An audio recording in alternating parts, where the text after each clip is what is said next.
இல்லையா பின்ன? மங்கை செய்த பூர்வ புண்ணியம் மன்னன் வந்து சேர்ந்தது. போச்சுடா. உன்னை பார்த்து நான் சொக்கி போகிறேன்.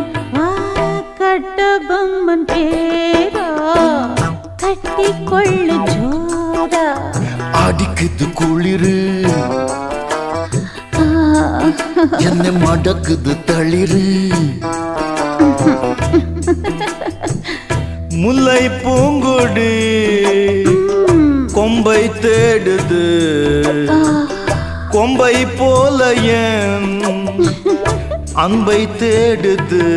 வாரே வாரே வா கட்டி தங்கமே நீ கட்டழகு ராணி கொட்டி பார்த்ததே